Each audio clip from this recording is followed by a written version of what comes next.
Another one of those unsupervised hood kids. That's what Officer Brent Kessler muttered under his breath as he walked across the quiet suburban park, his mirrored sunglasses catching the morning light. He had that look, the kind that searched for trouble where there was none. To him, the small black boy painting a birdhouse beneath the sycamore wasn't just a child. He was a problem waiting to happen, a chance to remind everyone who was in charge.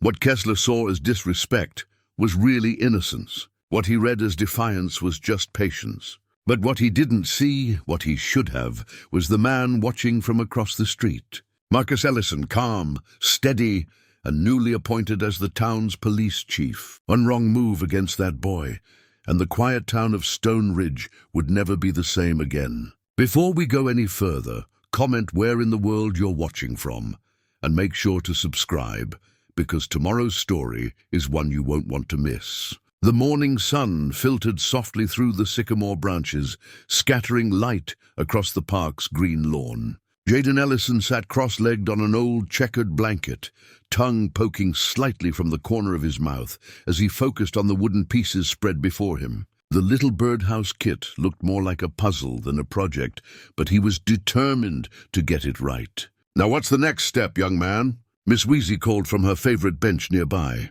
Her knitting needles clicked rhythmically as she watched him work. Jaden held up the paper of instructions, squinting at the small pictures. "It says to attach the roof pieces first, Miss Wheezy." "Take your time," she said with a smile, adjusting her glasses. "A house needs a strong foundation, whether it's for people or for birds." The air smelled of cut grass and spring flowers. The park was alive, joggers passing by, mothers pushing strollers, older couples walking dogs that seemed almost as old as they were. Everyone who passed by greeted Miss Wheezy, as if she were part of the park itself. "Morning, Miss Louise," called a gardener pushing his cart of tools. "Good morning, Jimmy," she replied warmly, her knitting never slowing. "The tulips are looking lovely this year."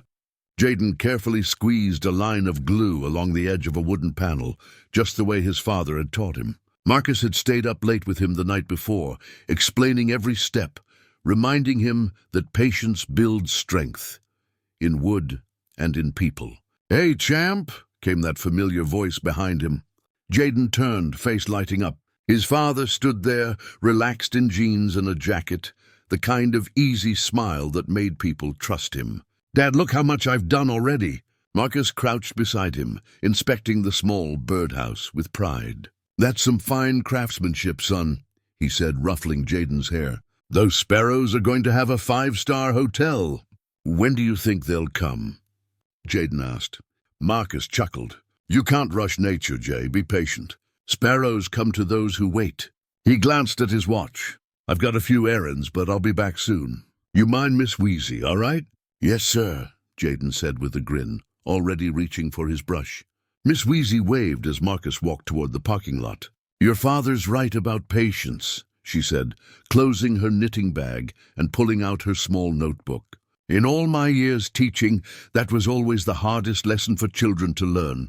"Did you teach for a long time?" Jaden asked curiously. 43 years, she said proudly. "Right here in Stone Ridge Elementary. Had your father in my class too, if you can believe it." "Really?" Jaden's eyes widened. "What was he like?" "Just like you," she said, smiling softly. "Curious about everything. Always asking questions." Jaden laughed, focusing back on his painting. The little birdhouse was coming together now. Blue roof, smooth edges, every brushstroke careful and clean. Miss Wheezy alternated between her notebook and her knitting, occasionally telling him stories about how the park used to be. "Veterans Green wasn't always this pretty," she said.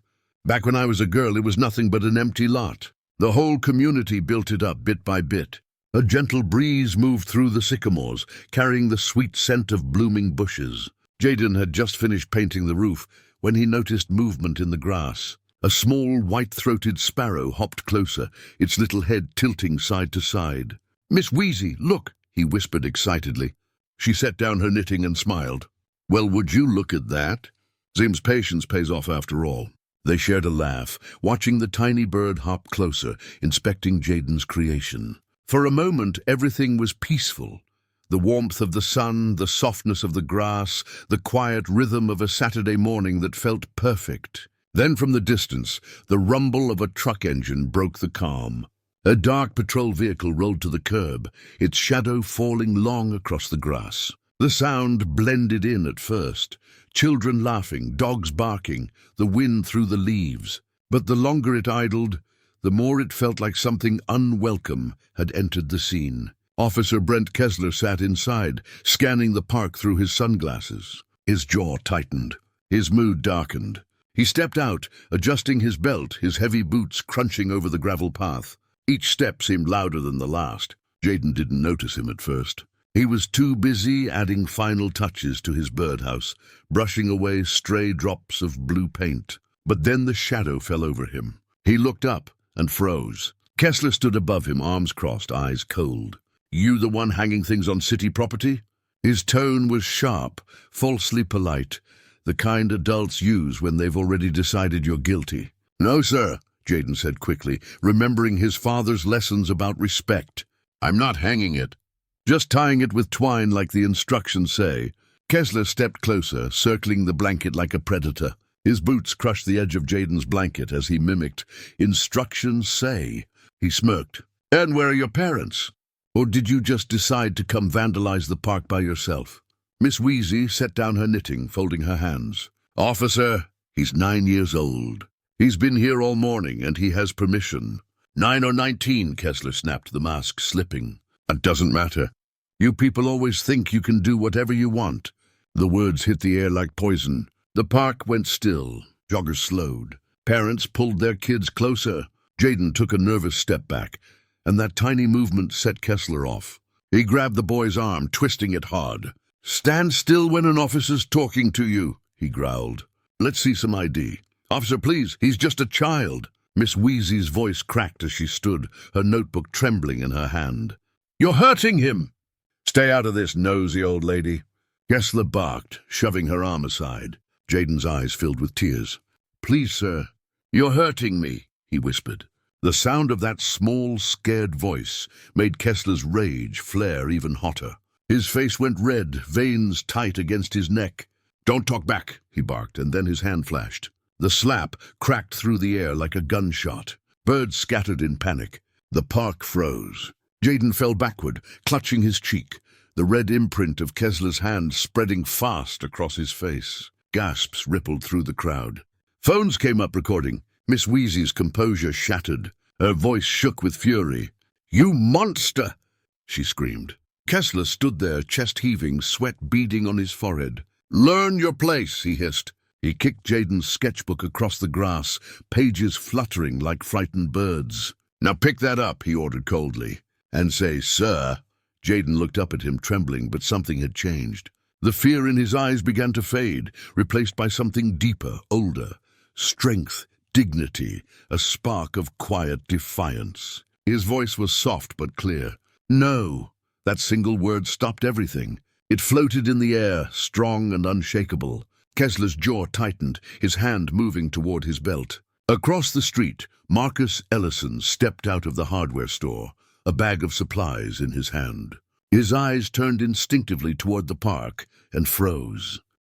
Marcus's eyes locked onto the scene before him. His son on the ground, a uniformed officer standing over him with clenched fists, and a circle of frozen onlookers holding their breath. Years of training had sharpened his instincts, but this wasn't training. This was his child. The bag of supplies slipped from his hand and hit the pavement with a crash. Then Marcus ran. His feet barely touched the ground as he tore across the street, sprinting into the park with a voice that ripped through the still morning air. "Get your hands off him!"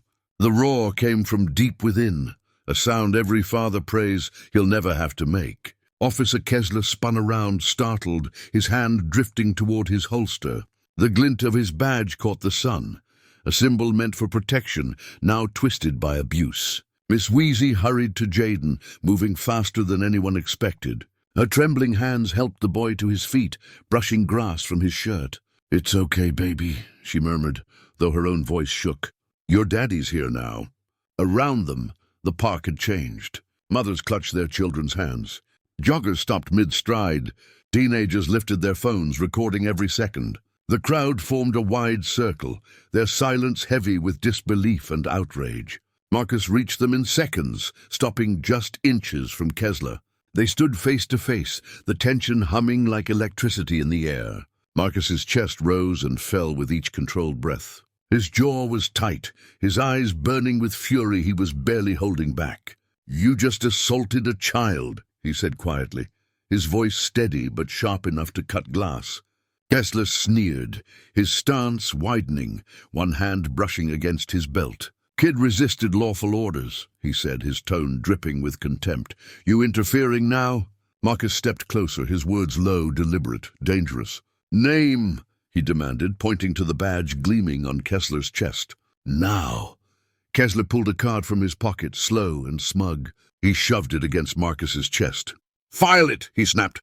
"Won't go far." Before Marcus could respond, the screech of tires broke the standoff. Another patrol car slid to a stop, dust swirling in the air. Sergeant Nate Doyle stepped out, taking in the scene with quick, practiced eyes. The furious officer, the protective father, the terrified child, the witnesses with their phones still raised. "Everyone step back," Doyle ordered, his calm authority cutting through the noise. He placed a firm hand on Kessler's shoulder, guiding him backward. "Officer Kessler, stand down. Now." For a tense moment, Kessler resisted, jaw clenched, face flushed red. Then, with a frustrated snarl, he stepped back. Over Doyle's shoulder, he leaned toward Marcus, his lips curling. "You'll regret this," he mouthed, venom in every word. Doyle turned to Marcus, his tone gentler. "Sir, I suggest you take your boy home. We'll handle this properly." His eyes softened for just a second, a flicker of recognition passing between them. He knew exactly who Marcus was. Even if Kessler didn't, Jaden broke away from Miss Wheezy's side and ran straight into his father's arms, burying his face against Marcus's chest. The red mark on his cheek had begun to swell. Marcus's hand trembled as he brushed the boy's hair from his eyes, forcing his voice to stay calm. "It's okay, son. I've got you."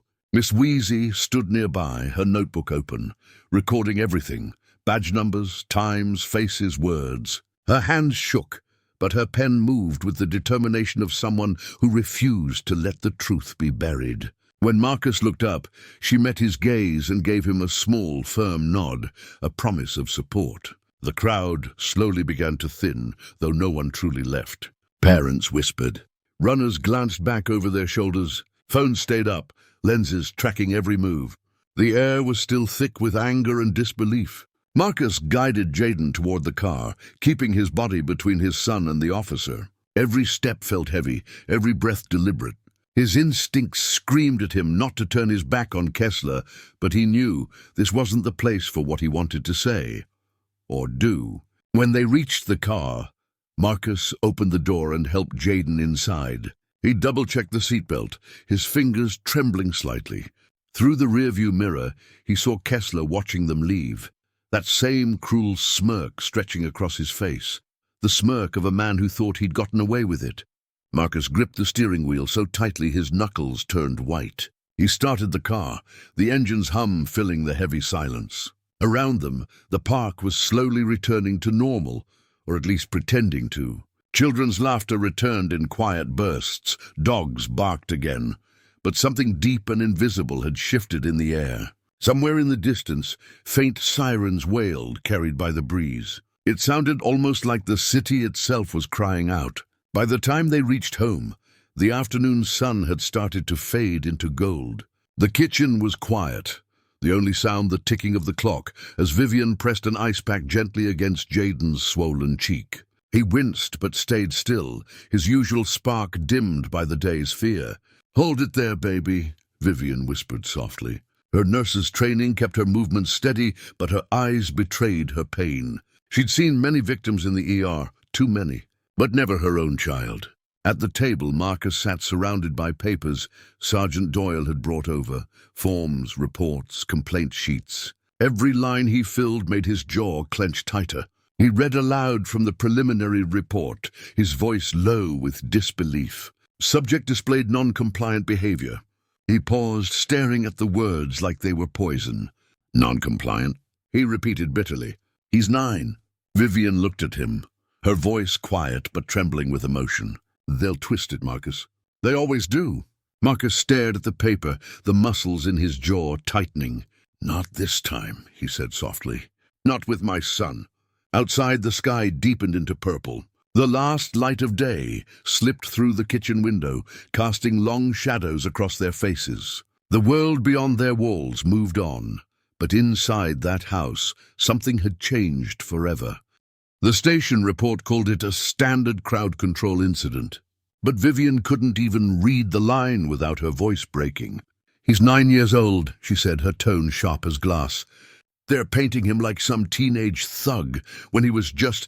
She stopped, smoothing Jaden's hair with trembling fingers, building a birdhouse. Her touch was gentle, but her eyes burned. They can't just rewrite what happened. They already are, Marcus muttered, pushing the report aside. The words felt poisonous. Doyle says we have to file tonight. Get our version on record before they bury it deeper.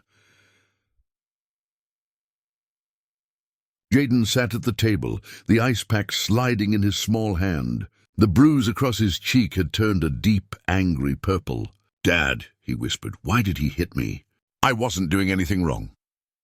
The question silenced the room. It hung there, pure innocence colliding with the world's ugliest truth. Marcus and Vivian exchanged a look, one they'd shared too many times before. Some people, Vivian said quietly, choosing every word, carry hate inside them. And when they have power, they use it to hurt others. But that's about them, not you. You did nothing wrong, baby, nothing. Marcus gripped his pen so hard, the paper nearly tore beneath it. The rage that had burned through him at the park now hardened into something cold, focused and unshakable. Vivian rested her hands on his shoulders, sensing his thoughts. We have to be smart, she murmured. The chief's announcement isn't for another 2 weeks. If we make our move too early, they'll close ranks, Marcus finished. Start covering tracks, destroying evidence. Exactly, she said. Let them think you're just an angry father. Let them underestimate us. Jaden yawned, exhaustion softening his small face. Vivian's voice changed instantly, gentle, motherly again. Time for bed, sweetheart. You've been so brave today. He nodded, leaning into her as she led him toward the stairs. Want me to read you a story? Yes, he said softly. But halfway up the steps, he turned back. Dad, we're not going to let him hurt other kids, right? Marcus looked up, his chest tightening. No, son. We won't, I promise. When they were gone, the house fell quiet, except for the soft hum of the refrigerator. Marcus spread the papers across the table like a man mapping a battlefield. He listed names, badge numbers, times, and places. Each fact became a weapon, each witness a shield. He noted Miss Wesley's information, the older woman from the park who'd seen it all, and anyone else who might speak up.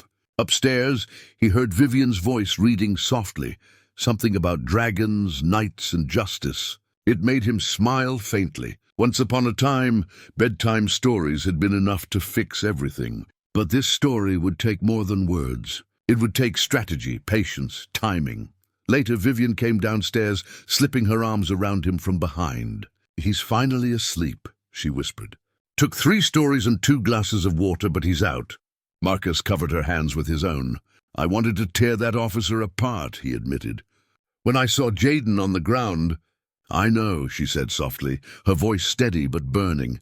But that's what they want. Any excuse to paint us as the problem. We can't give it to them. We're smarter than that. Then they both heard it, the slow crunch of tires outside. Marcus moved toward the window, but stayed back from the glass.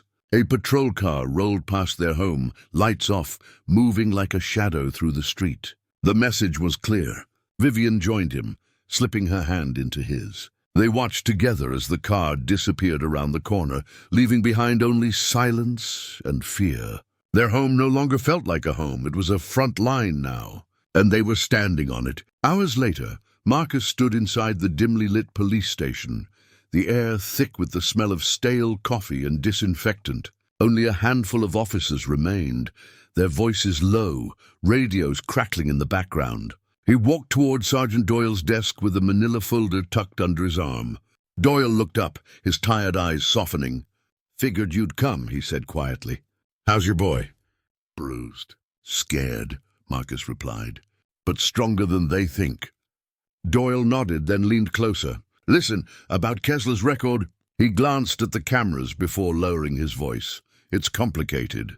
I need to see everything, Doyle. Every complaint. Every write-up, Marcus said, his tone calm but edged with steel. There's a pattern here. I can feel it. That's just it, Doyle muttered. Most of those files aren't exactly accessible anymore. Marcus frowned. What do you mean? The department's got this new wellness program, Doyle said, the words dripping with irony. Complaints get archived after 90 days if they're marked as minor force incidents. Archived or erased? Marcus pressed. Doyle sighed.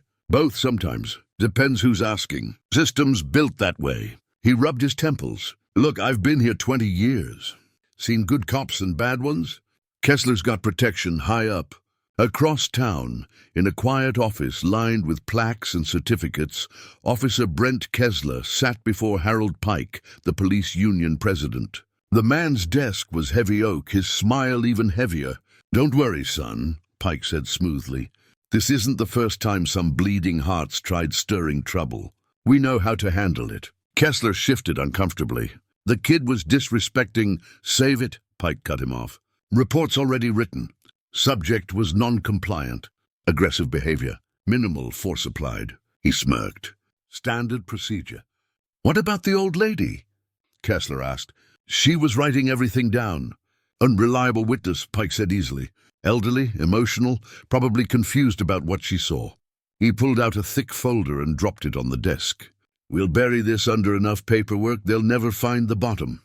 By Sunday morning, sunlight streamed through the stained glass windows of First Baptist Church. Miss Wesey sat in her favorite pew, clutching her notebook to her chest. I saw it with my own eyes, she whispered to Mrs. Henderson beside her. That officer slapped that sweet boy for nothing more than building a birdhouse. Nothing more than existing while black in that park, someone else added. The whispers spread fast, rippling through the congregation. Deacon Williams frowned. Sister Martha gasped. Young Timothy Jones, who played basketball with Jaden, looked frightened. They're trying to cover it up, Miss Wesey continued, her voice shaking but firm. But I taught school for 43 years. I know how to document the truth. Pastor Roberts approached gently. Miss Louise, perhaps we should pray about this. Oh, I'm praying, she said fiercely. Praying and acting? The Lord expects both. The story spread beyond the pews. Parents comparing notes, neighbors recalling other incidents, each tale adding weight to the growing truth. This wasn't the first time. Back home, Marcus sat at the table, exhausted but relentless. Vivian placed a cup of coffee beside him, her hospital scrubs still on from her night shift. Any progress? She asked softly. Some, Marcus said. 3 witnesses gave statements. Park management confirmed there's no rule against temporary birdhouses. But Kessler's record, he sighed, rubbing his forehead. They're hiding things. Vivian nodded grimly. Worse, they've built a system to make them disappear. Marcus stared at the screen, lost in thought. How many other families, Viv? How many other kids? Then his laptop chimed. A new email. He opened it and froze. The message was short, cold, and sharp as a blade. You're making a mistake challenging this department. The glow of the screen cast pale light across his face. The war they didn't start had just come to their doorstep. No sender name, no signature, just the threat, hanging there in the air like slow poison. Vivian's hand tightened on Marcus's shoulder as she read the words again. They're scared of you, she whispered. Marcus looked at the screen for a long moment, then closed the laptop slowly. Good, he said quietly. They should be. Outside, the Sunday morning rolled on like nothing had changed. Children's laughter drifted across the yards. The wind carried the sound of church bells through the neighborhood. Birds hopped across branches, chirping softly, unaware of the storm brewing beneath that peaceful sky. But Stone Ridge was shifting. In living rooms, in church basements, on front porches and grocery aisles, people were talking. Whispers turned into stories. Stories turned into sides. Miss Wheezy's testimony had opened a door no one could close again. Others followed. Names that once held power were now spoken with suspicion. The silence that protected men like Kessler was cracking, one whispered truth at a time. At Stone Ridge City Hall, tension filled the grand chamber. Morning sunlight poured through tall windows, turning the marble floor into a river of gold and shadow. Reporters lined the back wall, cameras humming. Council members sat stiffly in their seats, trying to look composed. The air buzzed with something close to excitement or dread. In the front row, uniformed officers filled the seats, badges gleaming under the lights. Officer Brent Kessler slouched in his chair, running his thumb over a loose thread on his sleeve. Beside him, a few officers whispered, trading rumors about the new police chief. Some outsider, one muttered. Mayor picked him herself. Near the podium stood Harold Pike, the man who always seemed in control. His smirk was perfectly placed, his handshake firm, his confidence unshaken, at least on the surface. "All rise," the clerk called out. The crowd shifted to its feet. Mayor Gloria Chen stepped forward, her red blazer bright as fire under the morning light. "Today," she began, "marks a new chapter for law enforcement in Stone Ridge. Our city deserves leadership that values both authority and accountability, someone who knows our streets, our struggles and our strength." Pike nodded along, already planning how to manipulate whoever this new chief turned out to be. Behind him, Kessler checked his phone, only half listening. "Please welcome," Mayor Chen said with a proud smile, "our new chief of police." The side door opened.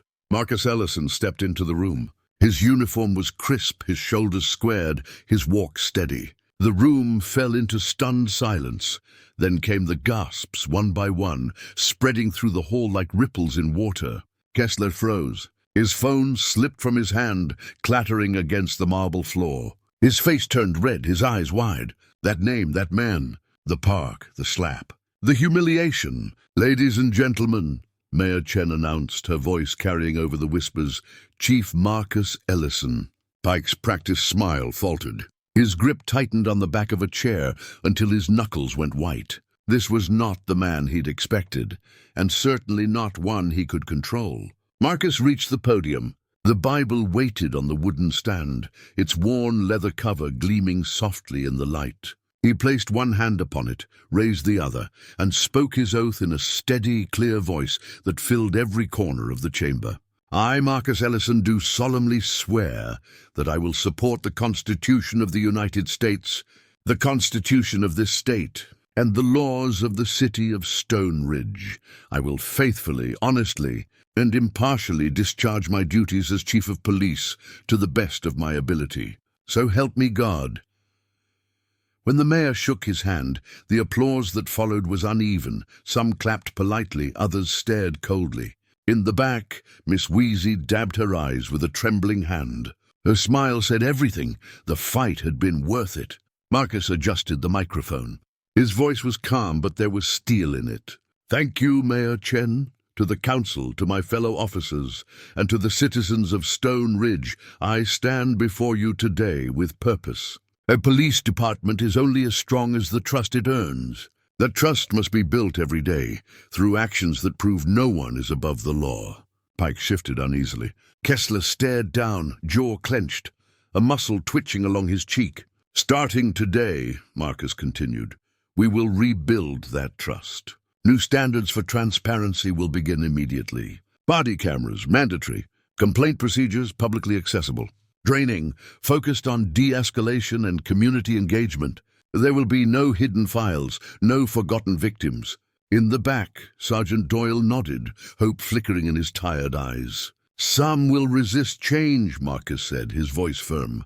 "But corruption thrives in silence, and silence ends today." A heavy stillness settled over the room. Pike's complexion had gone pale. Kessler's fingers twitched against his knee. Marcus's final words hit like thunder. "To those who serve with honor, I look forward to working beside you. To those who have forgotten your oath, remember it now. This department serves everyone in Stone Ridge, every citizen, every child, no exceptions." When the ceremony ended, the applause was polite, but the message was not. It was war.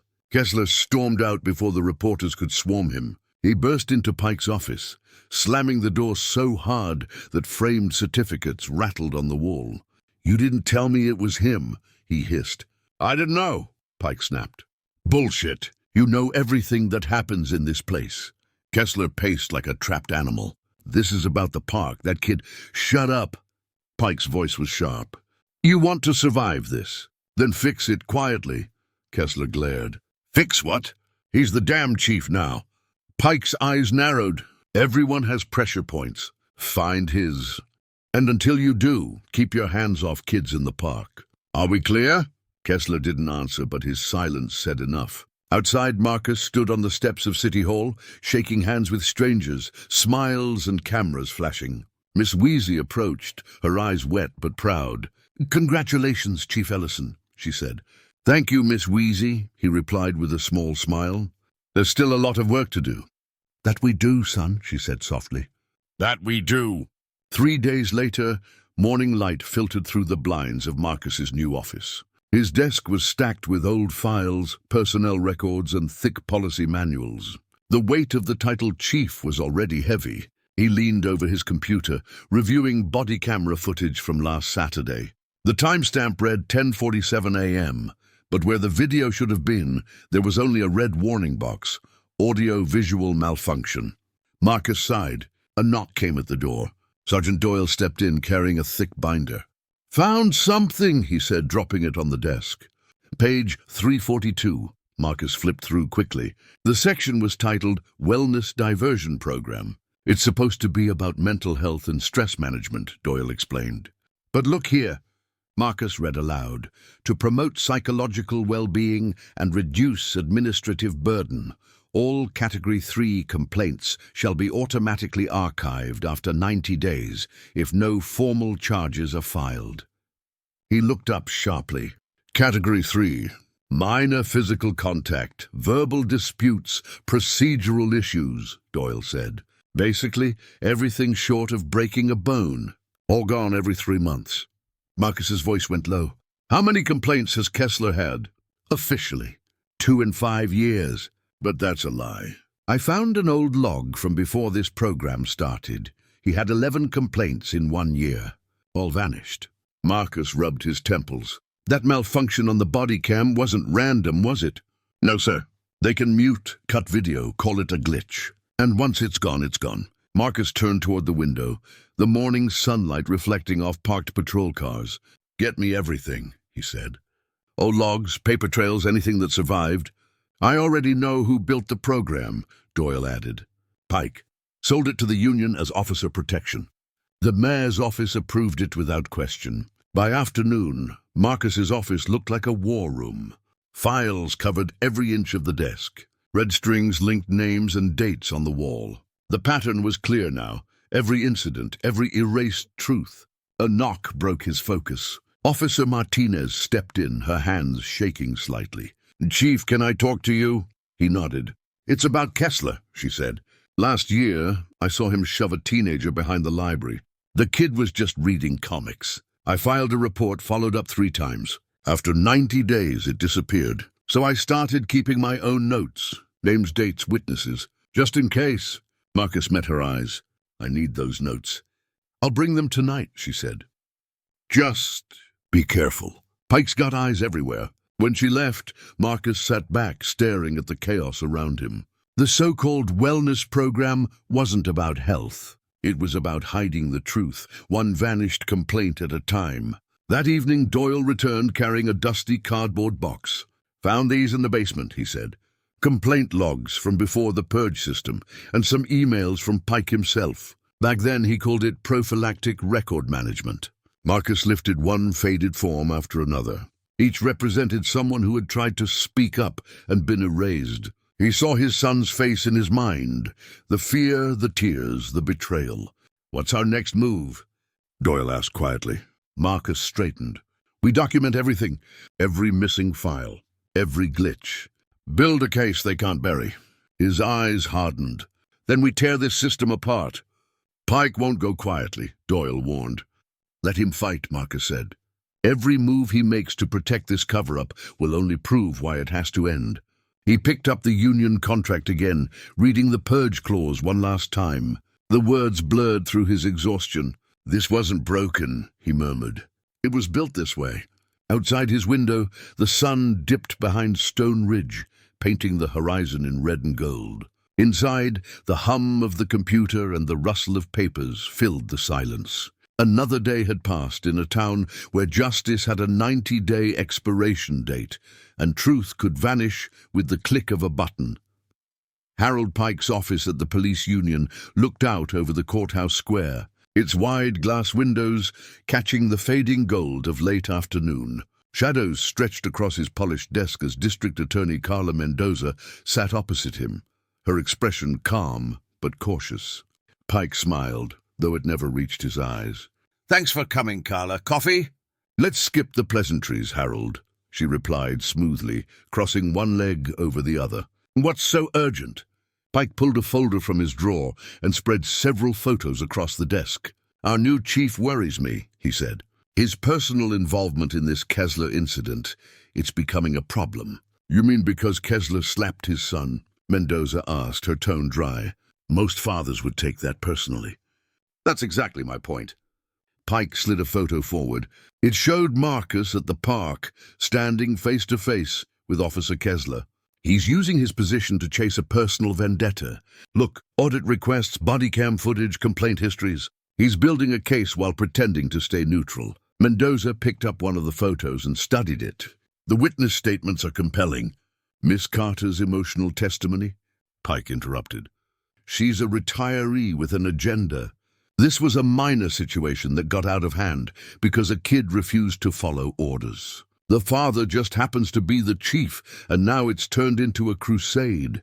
A police officer struck a 9-year-old child, Harold.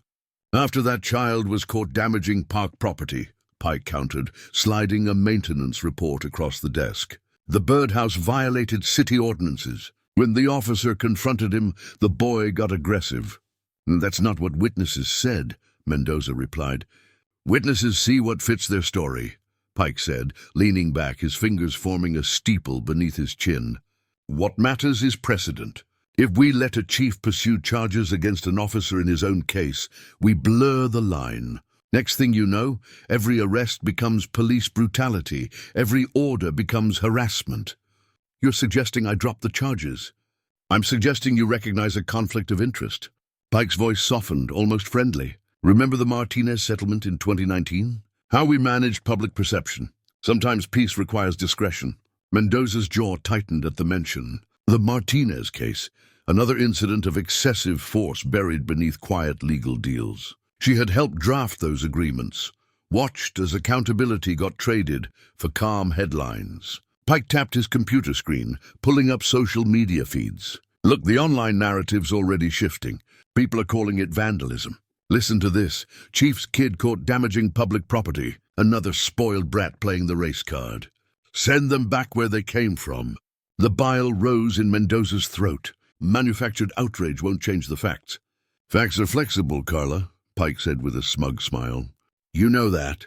Declining charges keeps this town from exploding and protects your position, too." The unspoken threat hung in the air. Mendoza stood, picking up her purse. "I'll review the evidence before I decide." "That's all I ask," Pike replied as he walked her to the door. "Just remember, peace keeps us all employed." Across town, Vivian Ellison sat at the kitchen table, her hands trembling as she scrolled through her phone. Post after post filled her screen. Little thug got what he deserved. Like father, like son. Send them back where they came from. Her eyes widened in disbelief as she saw Jaden's school photo plastered across neighborhood groups, their address mentioned in the comments. She took screenshots of everything, rage and fear twisting together in her chest. She dialed Marcus immediately. "They're attacking our baby online, calling him things I can't even say out loud." "Save everything," Marcus said, his voice tight and steady. "I'm heading to the DA's office now." "Be careful," Vivian warned. "They want to push you into something reckless." "I know," he said quietly. "How's Jaden?" "Drawing," she whispered, glancing through the window. Their son sat in the yard, hunched over his sketchbook. "He's stronger than they know. But he shouldn't have to be this strong, not at 9. Marcus arrived at the DA's office and found Carla Mendoza buried in paperwork. She didn't look up as he entered. "Chief Ellison," she said evenly, "I was about to call you." "Were you?"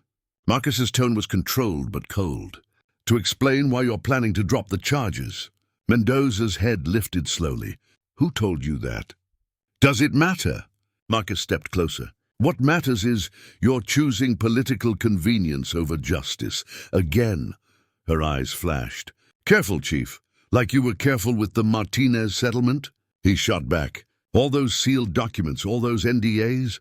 How many times have you helped bury misconduct, Carla?" "I've helped maintain order," she snapped. "Order?" Marcus leaned closer. "My son was slapped in the face by a police officer.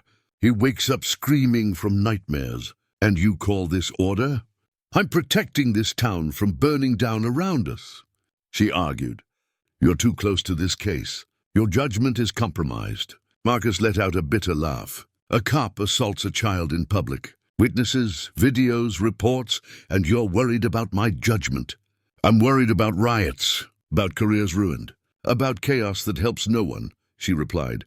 "You mean chaos that might expose your own past decisions," Marcus said quietly. Her eyes hardened. "I'm choosing what keeps this town from burning." Marcus turned to leave but paused at the door. "You know what burns towns, Carla? Not justice, injustice." He walked out, the door clicking softly behind him. Mendoza stood staring at her reflection in the darkened window, realizing how far she'd drifted from the person she used to be. Somewhere along the way, compromise had turned into cowardice. The next morning, sunlight spilled across Veterans Green. Miss Wheezy moved carefully through the park, arranging folding chairs in a wide circle beneath Jaden's favorite sycamore tree. Her hands, stiff with arthritis, worked with quiet determination. Behind her, members of her church group hung brightly colored birdhouses in the trees, a message to anyone who claimed Jaden had vandalized the park. "A little more to the left, Richard," she called to an older man balancing on a step stool. "We want the sparrows to have the best view in town." People began to gather, mothers pushing strollers, joggers slowing their pace, teenagers riding up on bikes. Small clusters formed around the park, voices low but firm. Councilwoman Dina Brooks arrived, her red blazer blazing in the morning light. She carried a small speaker and microphone. "Louise," she greeted warmly, "you've outdone yourself. Peaceful, organized, impossible to ignore." "Peaceful doesn't mean quiet," Miss Wheezy said, adjusting her glasses. "These old bones have seen too much to stay silent now." Soon, more seniors arrived with thermoses of coffee and plates of cookies. They set up a table covered with petitions, demanding police accountability. Miss Wheezy sat nearby, notebook open in her lap, recording everything. Names, times, statements. The truth would not be buried this time. The crowd kept growing, a sea of quiet determination forming beneath the old sycamore tree where it all began. Church groups arrived in their Sunday best. Young activists with cameras mingled with grandmothers in sun hats. A news van parked at the curb. A reporter testing her microphone. Marcus appeared at the edge of the gathering, Jaden's small hand in his. The boy wore a clean white shirt, his cheek still showing faint yellowing from the bruise. People parted to let them through, offering quiet words of support. "There's my brave artist," Miss Wheezy said, patting the chair beside her. Jaden sat down, ducking his head shydily at the attention. Marcus stood behind them, scanning the growing crowd with careful eyes. Councilwoman Brooks tapped the microphone. "Good morning, Stone Ridge," she began, her voice carrying across the park. "We're here today because silence enables injustice. We're here because a child's safety matters more than a badge." She spoke for 10 minutes about equality, about the poison of unchecked power, about the courage of speaking truth. The crowd listened intently, nodding, occasionally calling out in agreement. "And now," Brookie said, "I'd like to introduce someone who reminds us what this fight is really about." "Jaden," the boy looked up at his father. Marcus squeezed his shoulder gently. "It's okay, son. Just speak from your heart." Jaden walked slowly to where Brooke stood. She lowered the microphone for him. He stared at his feet for a long moment, then lifted his face to the crowd. "I just wanted to help the birds," he said softly. "My dad taught me that kindness matters. That's why I was building the birdhouse. I wasn't trying to cause trouble. His voice grew stronger. Nobody should hit kids. Nobody should make us feel scared to help others. The silence that followed was profound. Then applause erupted, spreading through the crowd like waves. Miss Wesley wiped tears from her cheeks. Several news cameras zoomed in on Jaden's face as he hurried back to his seat. Marcus remained standing, his expression controlled but proud.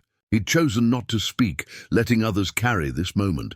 His battle would be fought in conference rooms and policy meetings, but this gathering of community voices was just as vital. The morning continued with more speakers. Church leaders offered prayers for healing. Young activists shared statistics about police misconduct. Seniors told stories of past struggles for justice. Through it all, Miss Wesley kept writing in her notebook, recording every word, every reaction. News crews interviewed people on the edges of the crowd. The story was spreading beyond Stone Ridge. Now Brooks spoke with reporters. Her words measured but forceful. This isn't about one incident. This is about systematic abuse of power and the courage to stand against it. As the sun climbed higher, people began sharing water bottles and snacks. Children played tag between the chairs. The mood was serious but hopeful. A community finding its voice. Jaden pulled out his sketchbook, drawing the scene with careful strokes. The circle of chairs, the hanging birdhouses, the diverse faces of his neighbors. Miss Weezy peered over his shoulder. "You're capturing it perfectly," she said. "Art tells truth in its own way." The gathering began to disperse as afternoon approached. People lingered in small groups, exchanging phone numbers and promises to stay connected. Marcus helped fold chairs, speaking quietly with Brooks about next steps. Later that night, the Ellison household was quiet. Jaden sat at his bedroom window, watching as his mother worked in the glow of the garage floodlight. The harsh word spray painted across their door. Traitor in blue disappeared under steady strokes of fresh paint. Vivian worked methodically, her nurse's scrub still on from her shift. She didn't speak, didn't curse, just painted with quiet determination. The white paint covered the hate, but the message behind it lingered in the air like poison. From his window, Jaden watched his mother work, his sketchbook open on his lap. He drew her figure small against the garage door, erasing darkness with light. His hand moved quickly, capturing the moment before it faded.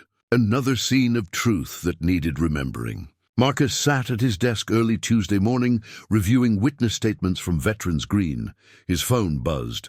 A text from Doyle, DA's office now. The message carried urgency that made his stomach tighten.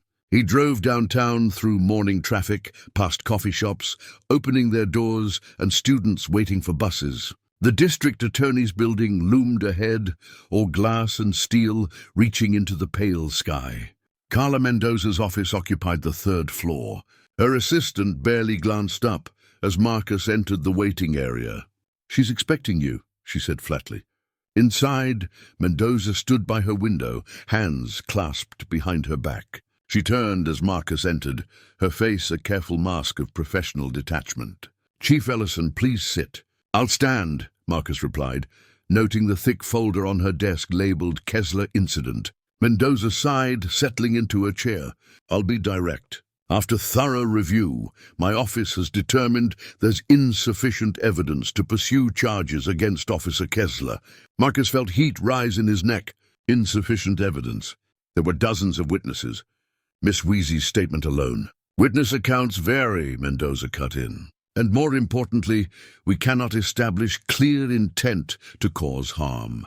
Officer Kessler maintains he was responding to perceived resistance. He slapped a 9-year-old boy."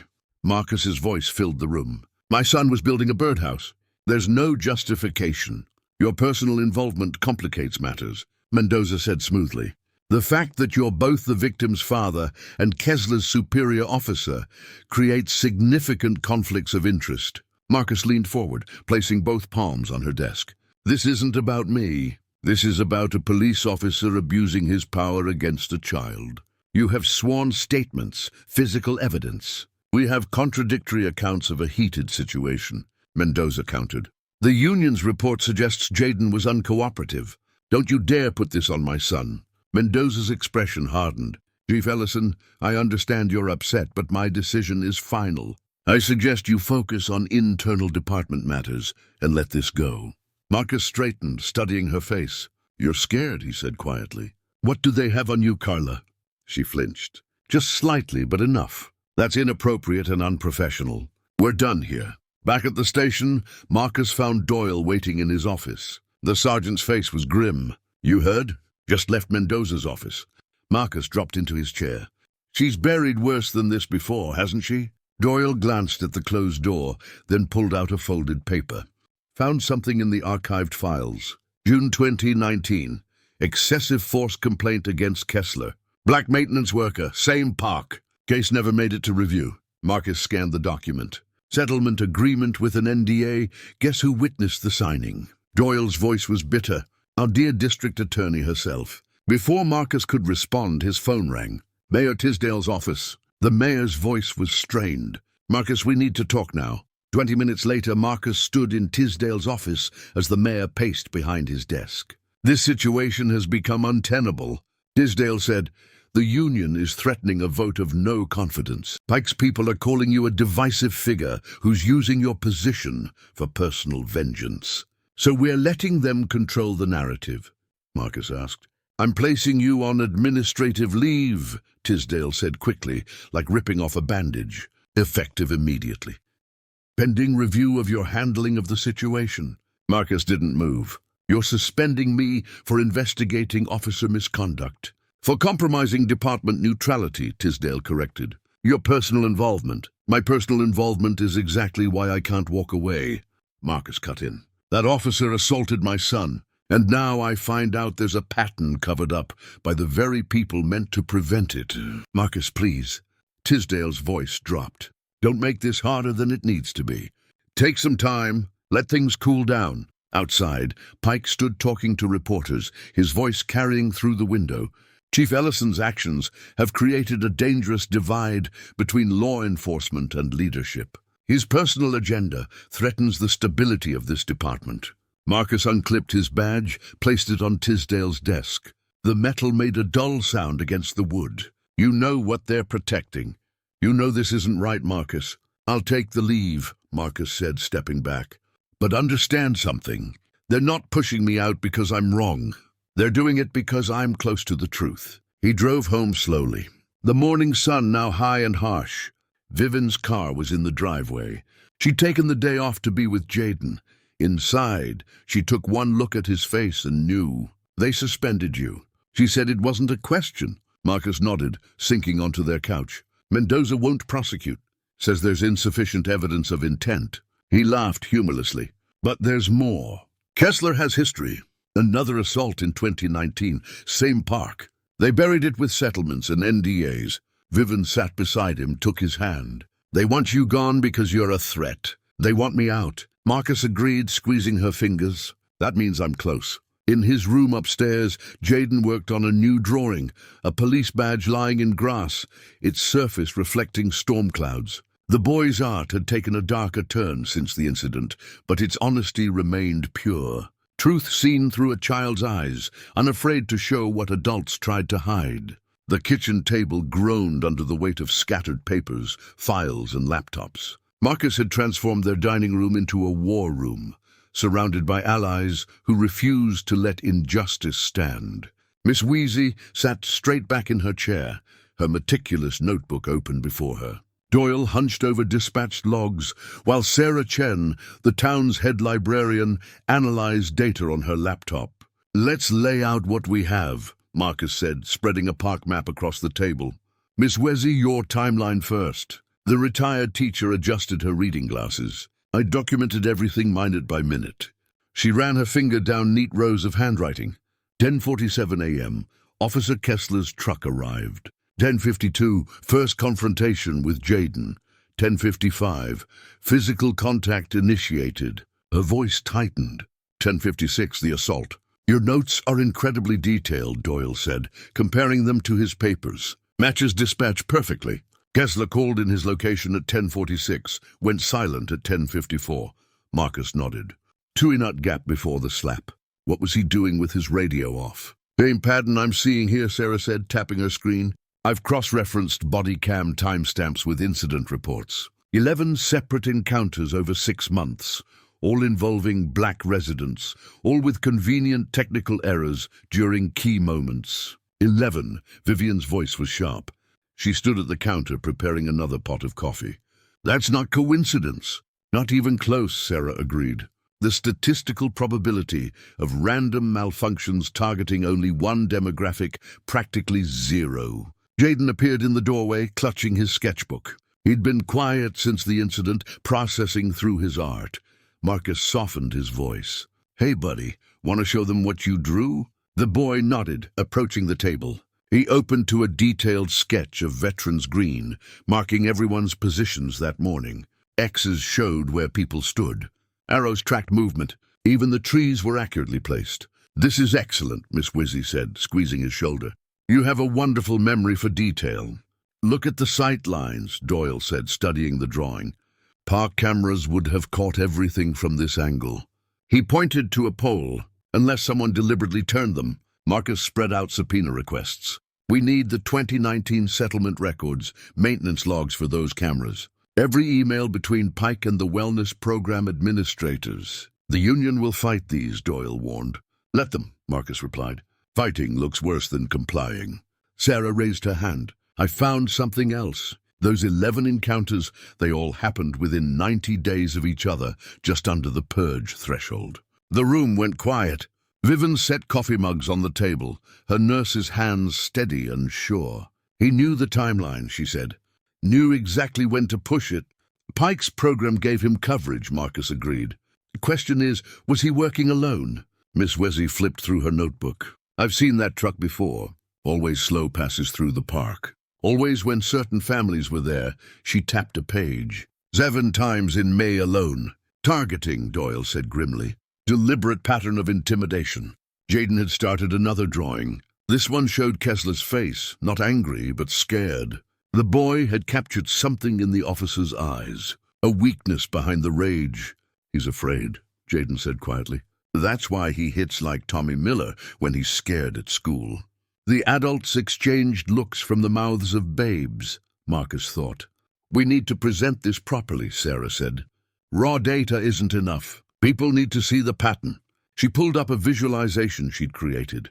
A timeline showing Kessler's documented encounters, radio silences, and camera failures. Red dots clustered around specific days, specific locations. This is good, Marcus said. But we need more. Doyle, can you get complete radio transcripts already requested and maintenance logs for his body cam? Every reported malfunction. Miss Wezzy will need signed statements from other witnesses as detailed as possible. The retired teacher patted her bag. Already started collecting them. Church ladies see everything. You know, Vivian studied the subpoena requests. The 2019 settlement. That victim might talk now.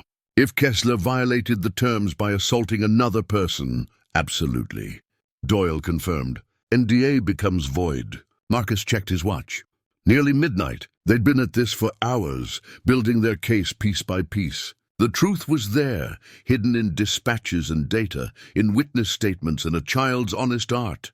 We're not just fighting one bad officer. He said, we're exposing a system designed to protect him, to hide people like him. Good, Miss Wezzy said firmly. Break it all open. Let the sun shine in. Jaden had fallen asleep on the couch, his sketchbook open to the drawing of Kessler. Vivian brought a blanket, tucking it around him. She studied their kitchen table, covered in evidence of corruption, yes, but also proof of community. People who refused to look away. She touched Marcus's shoulder, her voice low but strong. You have what you need. Now show them who you are. The words settled over the room like a mandate. Tomorrow would bring more fights, more resistance. But tonight in this kitchen, truth was taking shape. Every document, every timestamp, every careful observation, pieces of a puzzle revealing the larger picture.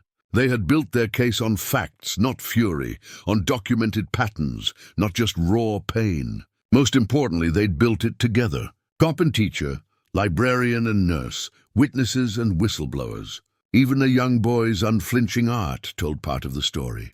This wasn't just Marcus's fight anymore. It belonged to all of them now.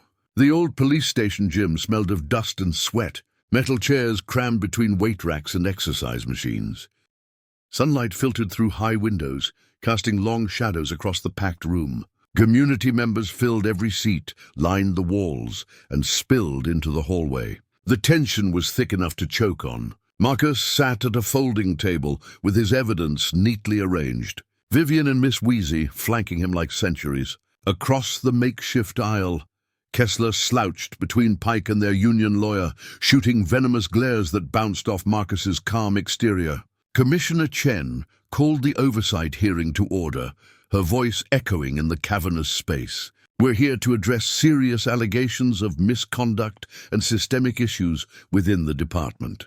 Pike stood first, straightening his tie. This is a witch hunt, he declared, pacing like he owned the room. A personally motivated attack by a compromised chief against a decorated officer. Officer Kessler has served this community faithfully for 8 years. Marcus remained seated, letting Pike's bluster wash over him. He'd learned long ago that truth didn't need theatrics. The facts tell a different story, Marcus said. When Pike finished, he opened his laptop, connecting it to the projector. Sarah's timeline filled the wall, a damning constellation of red dots marking Kessler's pattern. 11 documented encounters, Marcus continued. 11 technical malfunctions with body cameras. 11 black citizens, all within the 90-day complaint purge window. He let that sink in. This isn't coincidence. This is methodology. Murmurs rippled through the crowd. Kessler's face reened, but Pike touched his arm, a warning to stay quiet. Marcus laid out dispatch logs next. Radio silence during critical moments. Park camera outages that align perfectly with reported incidents. He pointed to highlighted timestamps. The system didn't fail.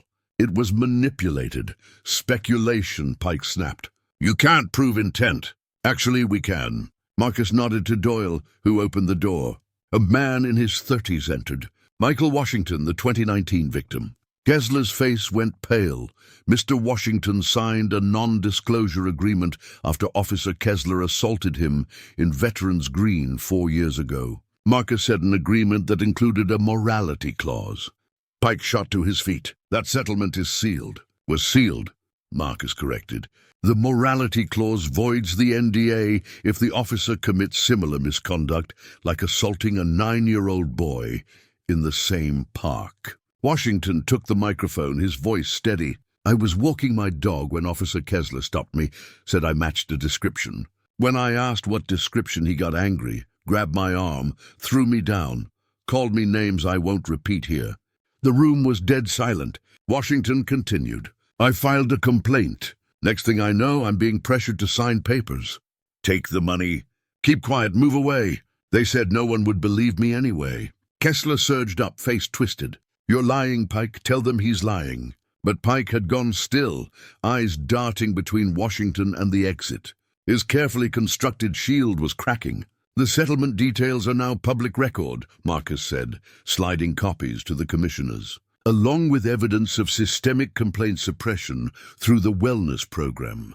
A program designed specifically to protect officers like Kessler while silencing victims like Mr. Washington. Miss Wheezy stood, her notebook raised. I witnessed both incidents. The pattern is identical. Provocation, escalation, violence, then denial and cover-up. The crowd erupted in shouts and questions. Commissioner Chen banged her gavel for order. Through the chaos, Pike leaned close to Kessler, hissing, "Keep your mouth shut." Kessler jerked away, eyes wild. "You used me?" He snarled loud enough for the microphones to catch. "Set me up to take the fall while you covered your tracks." Marcus watched the unraveling with grim satisfaction. The truth had done its work, exposing not just one officer's brutality, but an entire machinery of protection and denial. In the harsh gym lighting, there was nowhere left to hide. Jaden's drawings were projected next, precise, unflinching depictions of both incidents. The boy's art captured what reports couldn't: the fear, the power imbalance, the calculated cruelty. Several commissioners wiped their eyes. "This isn't about one slap," Marcus said into the tense silence. "It's about a system that enabled and protected a pattern of abuse. A system that treated certain citizens as acceptable targets that stops today." Washington nodded slowly. "That's why I came back. Not for revenge. For change. The commissioners huddled, whispering urgently. Pike's face had gone ashen, his empire of silence crumbling. Kessler sat rigid, abandoned by his protectors, finally facing consequences that couldn't be buried in paperwork. Community members pressed forward, sharing their own stories of encounters with Kessler. Each account reinforced the pattern: the selective targeting, the convenient technical failures, the pressure to stay quiet. Miss Wheezy's careful documentation provided timestamps and details that aligned perfectly with dispatch records. Sarah's data analysis revealed the statistical impossibility of random malfunction. Doyle's internal records exposed the deliberate manipulation of evidence. The truth so long suppressed was breaking free. And in that old gym, under fluorescent lights and decades of dust, justice was finally finding its voice. The afternoon sun sliced through the hallway's dusty windows. As Marcus stepped out during the hearing recess, his shoulders achy from tension, but the evidence was solid. Years of abuse and cover-ups were finally exposed. He loosened his tie, needing air. The old station's corridors felt too narrow, too confined. Footsteps echoed behind him. Heavy, angry steps he recognized instantly. "You think you've won?" Kessler's voice dripped with venom. "Think you can just waltz in here and destroy everything?" Marcus turned slowly, maintaining the professional distance that had become second nature. "Officer Kessler, this isn't personal. The evidence speaks for itself." "Not personal?" Kessler's laugh was ugly. "You used your own kid to set me up. Probably told him to cause trouble, didn't you?" Marcus's jaw tightened. "My son was building a birdhouse. You chose to assault him. That's what you people always do. Play victim." Kessler stepped closer, face flushed. 8 years on the force. 8 years keeping order in this town. Then you show up with your diversity hiring and your reforms. "Step back," Marcus warned, noting Kessler's clenched fists. Other officers and hearing attendees began filtering into the hallway, drawn by the rising voices. "Or what?" Kessler's eyes were wild now. "You'll suspend me again, file more complaints. I owned these streets before you came along with your fancy degree and your peaceful solutions."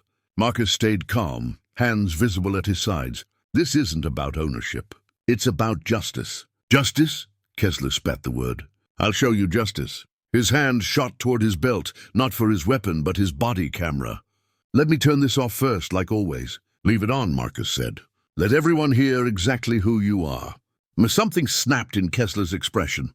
"Who I am?" His voice rose to a shout. "I'm the one who keeps animals like you in line." The racial slur echoed through the corridor, gasps from the growing crowd. But before anyone could react, Kessler lunged forward, swinging wildly at Marcus's face. Marcus' training kicked in automatically.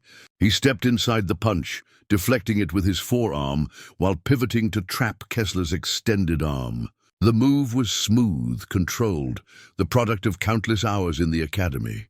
"Don't," Marcus warned, holding the position without applying pressure. But Kessler was beyond warnings. He thrashed and cursed, each word more vile than the last.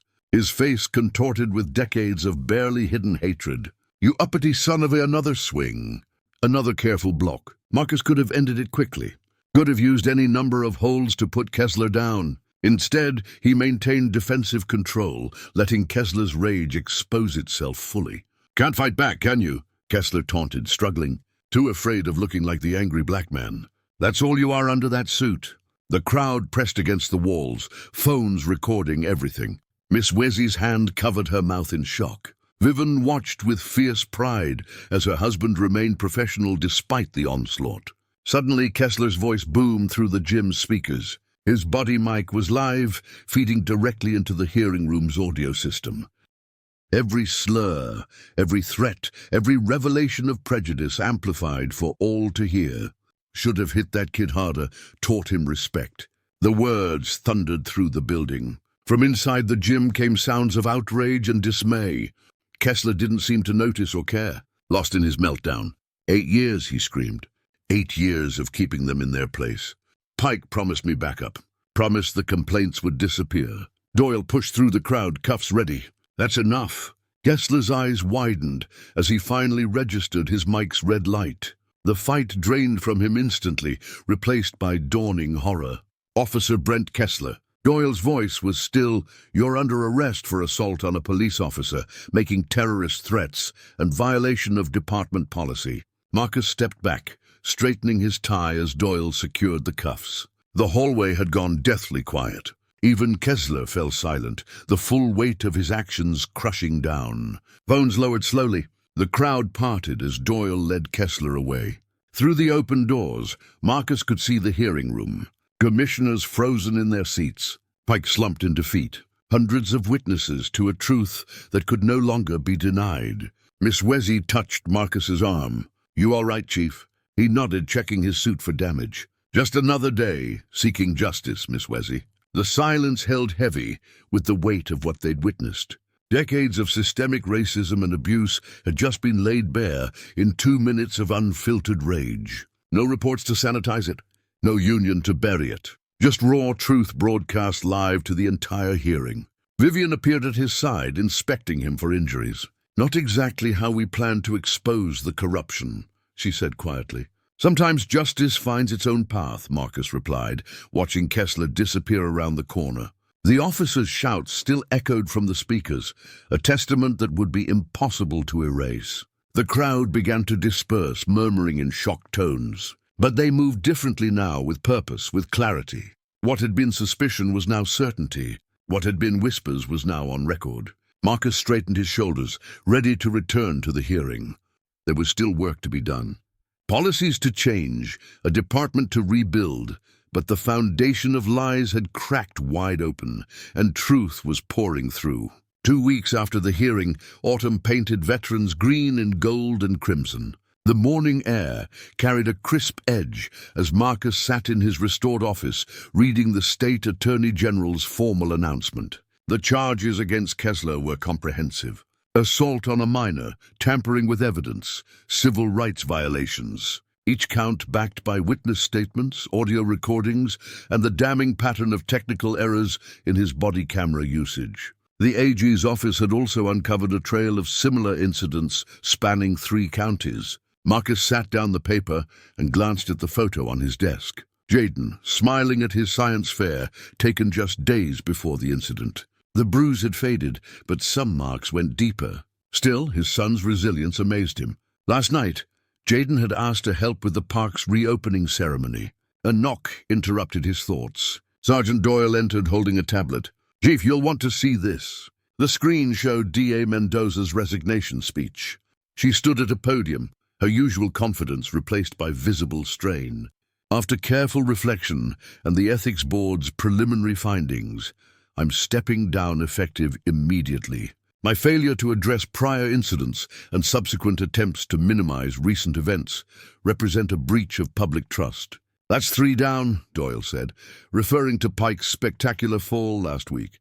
The union president's hot mic rant about these people taking over had leaked online, forcing his immediate resignation. The recording captured him, instructing officers to lose complaint forms from certain neighborhoods.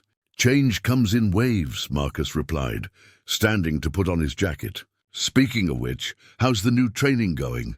"Officers are adapting to the body cam integrity protocols. No more self-muting full audit trails. The complaint preservation order means everything gets logged properly now.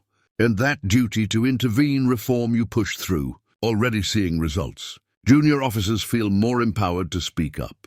Marcus nodded, checking his watch. "Time for the reopening." "You coming?" Veterans Green hummed with activity.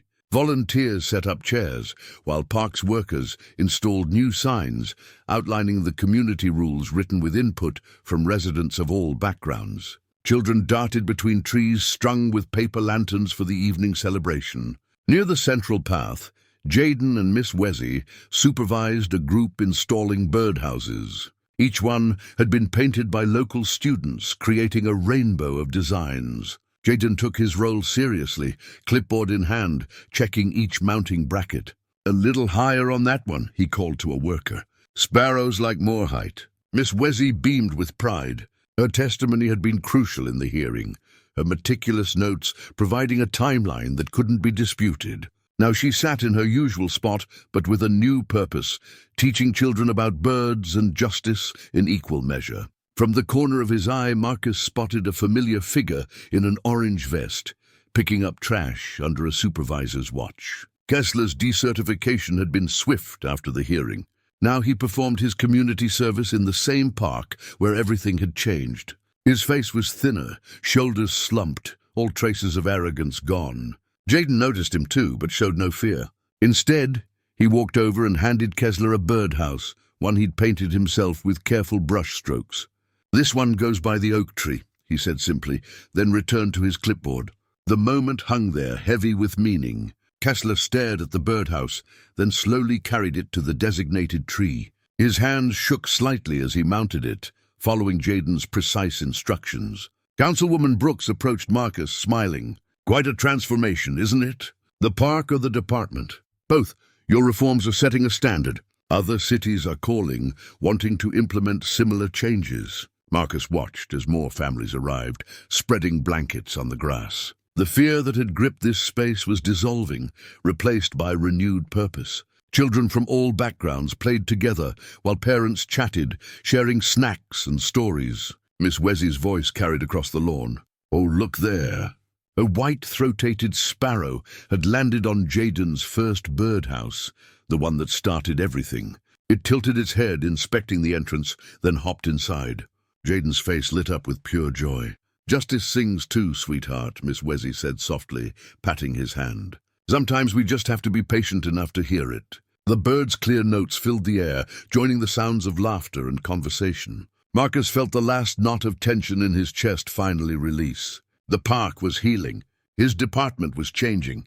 Most importantly, his son stood tall, unafraid.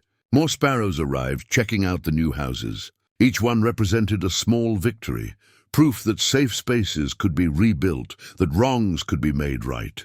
The community had come together not just to demand justice, but to maintain it. The late afternoon sun caught the autumn leaves, setting them ablaze with color. Parents called children in for the ceremony. Miss Wesley gathered her knitting. Jaden made one final check of his clipboard before joining his father.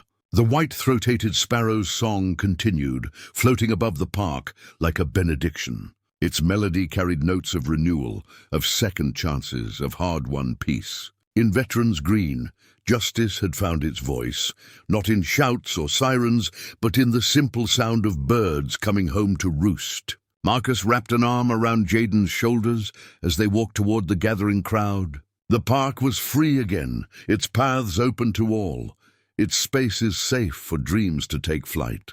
I hope you enjoyed that story. Please share it with your friends and subscribe so that you do not miss out on the next one. In the meantime, I have handpicked 2 stories for you that I think you will enjoy. Have a great day.